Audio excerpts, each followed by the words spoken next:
Okay, are we good to go?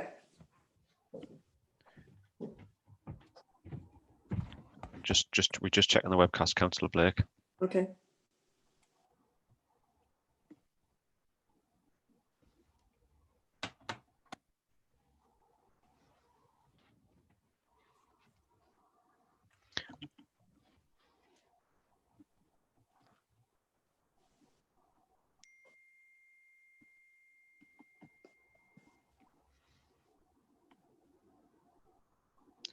Just to check, are we live on YouTube?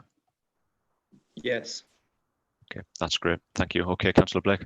Okay, thank you. So it's down to me to say welcome to everyone to this afternoon's special executive board. Just to make clear that this is a one-item agenda necessitated by our move towards the end of the consultation phase of the devolution deal. Before we get on to discussing the paper in front of us, if we could go through the formalities, Jared, please. Item 1. Thank you, Chair. Appeals. To confirm, there's been no appeals received for today's meeting. Item 2. Exempt information. To confirm, Chair, there's no exempt or confidential information to be considered at today's meeting. Item 3. Late items. There are no late items of business, Chair, for today's meeting. And item 4 is asking if anyone has declarations of interest. Please disclose them now. Okay, I'm not getting any coming through, so there are no minutes from former meetings to take on this agenda. So if we could move on to the item before us for discussion. Obviously, we've all just been involved in a special council meeting discussing the issues that have come up from the consultation for the devolution deal for West Yorkshire. I think we had the opportunity to have a full discussion with all group leaders speaking and members of their groups contributing as well.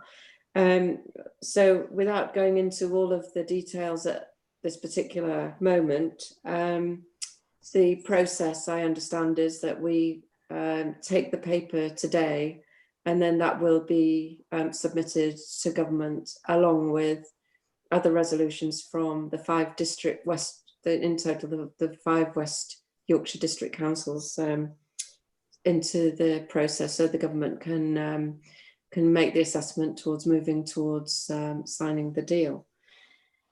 So I'm quite happy to hand over to Councillors Lamb and Galton to see if there are any further comments or questions they'd like to make in the light of the council meeting that we had this morning, or whether you're happy to move the recommendations and move on to the next stage. So Councillor Lamb, if you'd like to comment. I think just noting in the absence of Councillor Carter. Yeah, thank you, Councillor Blake. I think there's no need to rerun the debate that we just had for an hour and a half. The one thing I did want to pick up was just to correct something you said at the end in your summing up in the meeting, where you suggested that our group had not supported when you'd lobbied for there not to be a mayor, which isn't correct. We were right with you on that at the time, so I hope you'll correct that. And also just to pick up on Councillor Galton's literary references, I hope he's read the devolution deal, because it didn't seem like he'd read Don Quixote, because it was actually quite complimentary to Councillor Carter, I think. So I hope he spent more time reading the deal than he did reading the book. But other than that, I think given where we are, we need to push this forward, make some progress. So I'm happy to support the recommendations. Okay, Councillor Galton. Thanks, Chair. I would ask Councillor Lamb to actually read Don Quixote instead of just the preface. And then he might get a better understanding, in the same way that I've got a better understanding of devolution by having been on the combined authority and slaved through bid documents for transport funding, in terms of understanding how we are and how we get to where we are.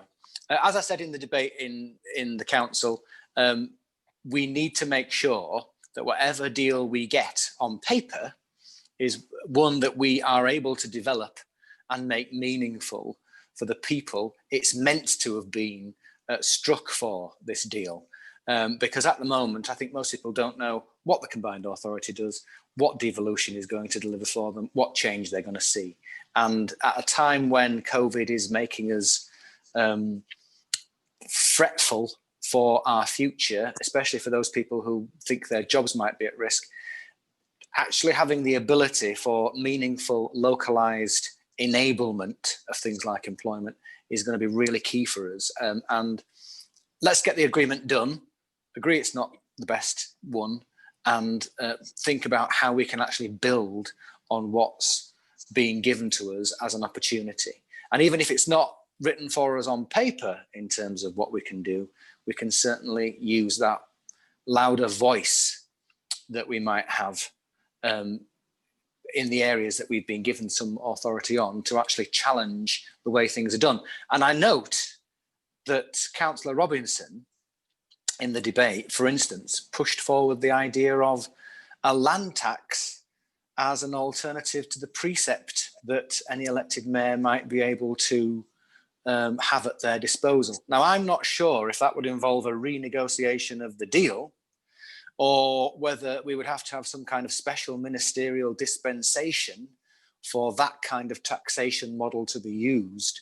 But I think all of these suggestions are helpful when we're looking at a mode of government which is in development.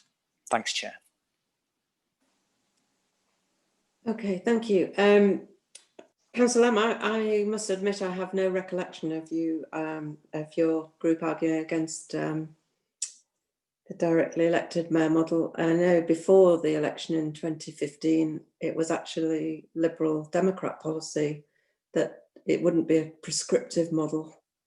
But one of the first things that George Osborne did when he came into a minority government was to insist that that was part of the legislation. So we are where we are with that, but we have to move forward. So I'm not aware that either of you really want to open up any debate at this stage. I don't know if any of my members want to come in at all at this stage.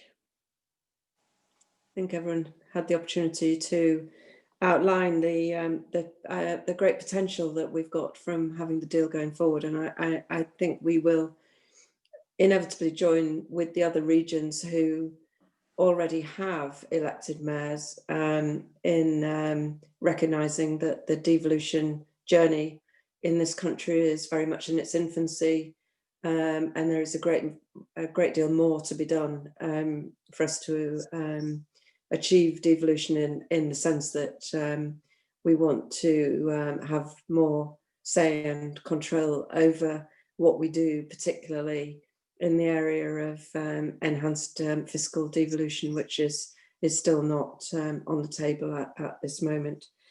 But if no one has any other comments to make or any questions or points of clarification to seek, I think we perhaps could move to agreeing the recommendations, if that's okay with everyone. Yeah, I can't hear anything, but I'm seeing nods. Is that? I'm sure if anyone objects, they will make their point very clear. Okay, we have agreement on the recommendations, Jared. I don't know if there's anything else you need from us. Thank you, Chair.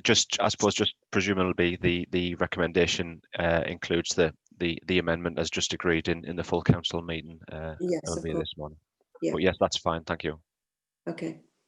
Okay, well, thank you very much. I think this might be a record for Executive Board.